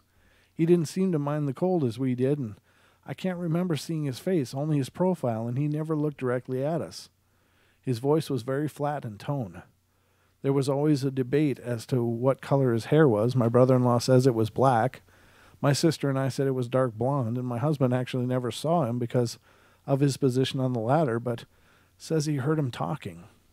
The one thing we can all agree upon is that he was there, and there is no way he jumped from the house that could possibly have walked away, and he couldn't have gone up or come down the ladder because my husband was on it the entire time. Wow. Very cool. So he showed up and helped out. That's my kind of haunting right there, ladies and gentlemen. That's the kind that's cool. You know what I mean? Yes, that is kind of cool. Having just the spirit that lends a hand. Right. That's what I think is awesome. That is really, really cool. Okay, so this one was pretty long. Okay, that one I haven't read, but I'll read it tomorrow night on the bedtime stories. This one on the bedtime stories. Oh, look, he's prepping a show for tomorrow. I've got to do it. This one I just read now. I'm just trying to find one because we got like 9 minutes left of the show. So what? Yeah, No way. It's gone that fast, brother. It has indeed. No, Pixie, nobody is doing a live stream of me sleeping to observe my alien hand syndrome. And I'm offended by the term alien hand. It's Strangelovian syndrome. Strangelovian? Yeah, Dr. Strangelove, Strangelovian. Okay. Stop it. Stop it. That's a strange love, that's for sure. He loves to choke me. Oh, goodness. I don't even know. Oh, are you serious? You went all the way there with that? Oh, Poor T-Rexes. All right, so. Wow. About 8 years ago, when I was about 5, I'm now 13, I lived in the house which was believed to be haunted. And since I was so young, I didn't really believe in any of this because at the age, kids sometimes think what people tell you, that it's all made up, just a joke to scare you. And it was Christmas Eve and everything was normal. I went to bed early so that Santa could come to the house faster, and I laid awake in bed thinking about all the neat presents I would be getting the next day. And I thought about all the toys, the pretty clothes, the candy, and other cool stuff that kids get for Christmas. And I discovered that by thinking about all this caused me to gain no progress in getting to sleep. So I pushed the excitement aside and soon fell asleep. That morning I woke up, and like every normal kid, I realized that it was Christmas morning, and I jumped out of bed as fast as I could. I then ran to my parents' bedroom where they were still sound asleep and woke them out shouting, "Wake up, it's Christmas!" And they sleepily crawled out of bed and told me to go to the living room. And while they went to the bathroom to help themselves wake up, I was anxiously waiting near the tree, staring at all my presents. And I knew I couldn't even open a present until my parents told me I could. So I just tried to guess what I'd gotten. And then I walked over to the couch and sat impatiently. At that moment in front of me, I saw the apparition of a 15-year-old girl holding one of my presents. Oh. She then held it out to me and said, "Here you go. Open it." I told her no, and she put it back under the tree. At that moment, my parents walked into the room, and she disappeared. And when I told my parents what I saw, they didn't believe me. And that's the end of the story. Was she trying to get him in trouble? Yeah, it sounds like she was trying to just jerk him up and get him to have a really crappy Christmas. I was like, I'm bored. Let's see what I can get him into. Wow, what a jerk. That's just rotten. Right? Yes. Yes. Yes. Yeah. Doggone them. Doggone it. All right, just checking to see if I'm missing it. Look at this. Friendly Human. How you doing, Friendly Human? I see you in the TFR chat. I see Luista. Mr. Longbeard, you're in there. That's Louis T.A. Luista? Is Louis T.A.? That's Louis T.A. That's Louis. Louis is in? He's two-timing us. Ooh, Louis is double dipping. Gotcha, Louis. Louis called in last night, too. That was cool. Yeah, I heard some of his conversation, yeah. Okay, Chris Steiner's in there. Good to see you, Chris. Nice. Sophia, good to see you, Sophia. Sophia's the AI. I know, it's a joke. Oh, okay. I was just joking about that part. Joking. Just sounded cooler that there was one more name to add. And who's in our chat down on the Oh YouTube? gosh, yeah. Well, we got Jim and Diana, and we got Lady. Well, Lady Death just left. Jane just showed up. Hi, Jane. Nice to see you. Oh, good. Pixie's there. We got Jess. We got Lord Vader. Really. Lord Vader. Lord Vader. Welcome. Jess is there. Did I say Jess? I think I said Jess. Matthew Learned is there. Of course, Ken's there. Dee's there. Hi, Dee. Let's see. Hacker. Renee. What up? Renee says he went to the Death Angel concert last night. Woo! He says he can't remember it. That'd be about where I'd be too. Let's see. Who else? I hope you had a good time. Well, you think so. Ian's in there. I don't know, Ian. Hi, Ian. Nice to see you. Let's see here. Ian Hawk? No. This is Ian. No, I'm going to screw that name up. Soave. Okay. Yeah, anyhow. Nice to meet you. Soave. Let's see here. I already said that. Really. Gosh, that's all the people chatting right now. You know what needs to happen, though, is we have 34 watching and only 27 likes. Ooh, well, if you're liking what you're hearing, ladies and gentlemen, please, first of all, subscribe. And you'll find that down. I'm pointing down because it's always down below the picture. Oh, got to say hi to Ruthie C. Oh, Ruthie. How you doing, Ruthie? And subscribe, like the episode, please. Like the episodes because it does actually really help. It's not only cosmetic in that it shows people have enjoyed it, but it actually does help to encourage YouTube to promote videos. Promote us, yes. Yeah, they definitely look at that as a metric to who they're going to promote. Definitely. So the more likes you get, the better. Let's see. Did I mention Teresa and Sarah? Got to mention those two. Okay, Teresa and Sarah, great to see you guys. Yeah, okay, yeah. That's everybody who... And, of course, thank you. A special thank you again to Sarah, really, and Teresa for your gifts tonight. Yes. That is so awesome. And thank you to Haxor for your gift. Oh, yes. That came. And he's fully accepting blame tonight. For the episode. Yeah. No, it's been a lot of fun. It's always a lot of fun. And, we, of course, love you all so much. And, it's been an epic year here on the portal. We've done a lot of firsts in this last year, and it's kind of getting to the point where we look back on the year and what we've accomplished. And my God, we've accomplished a lot. We really have. You look back, especially in YouTube, if you look back at the old videos, and then you look at our videos now and how we've grown, how we've changed, how we've evolved, how this is all taking shape. It's really an exciting time. And it's really exciting to where we're going to get next year. So you guys are such a big part of all of this. And because of you, we keep trying to push the show and to make it so much better and more entertaining and to bring you more content. More content. As much as we can, yeah. Because this is what we love, and we love what we do. That is true. And we do what we love. Because we love what we do. Okay. Yeah. I'll just agree. That's a safe bet, Don. Good job. But thank you guys for being here and being a part of this. We got a couple minutes left. Don, so you won't be back until Wednesday, is that right? Well, yeah. Wednesday to Saturday, Wednesday. Yes, that would be correct. So the day after Christmas, yes. Okay. Shout out to Naysay who just popped in. Naysay just popped in for the last 2 minutes of the show. Nice Seriously? job. Way to show up. Some people say that's fashionably late. I don't think that's even fashionably late anymore, buddy. That's falling asleep at the wheel. But no, I'm just kidding. It's great to see you, brother, and thank you for showing up. Thank you to all of you who have showed up over and over and become a part of this. Special thank you to Lady Death and Pixie for modding and helping us out. Keep an eye on things. Make sure everything's running smooth. Because the portal's growing. It's growing and growing.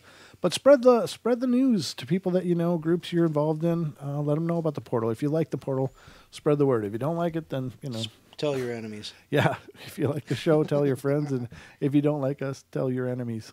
That was an old Megadeth line that used to use on stage. I thought that was very clever. Oh. Dave Mustaine was pretty brilliant. So anyway, Don, anything in closing?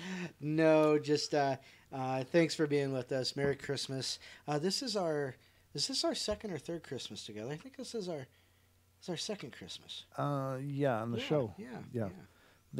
I think I did one. Yeah. Right. Yeah, 'cause- you were April of 16. I was April of 17. So we had 17 and 18 together. Yep. Thank you, sir, for having me here. I certainly appreciate it. It's been a wonderful year. It's the most wonderful time. Anyhow, yeah. What the Have hell- a holly jolly Christmas. The best time of the year. Oh my God.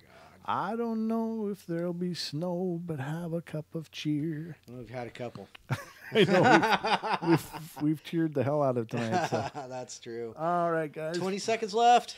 All right, stick around for Beyond the Veil coming up next on TFR iHeart. Tune in to TalkStream Live. We love you all. Be good, be kind, be nice. Take care of each other. Merry Christmas, Happy Holidays, whatever you're celebrating. Do it with love. Be good, be kind, be nice, and take care of each other. So we'll see you tomorrow night on the Bedtime Stories, ladies and gentlemen, but have a great night.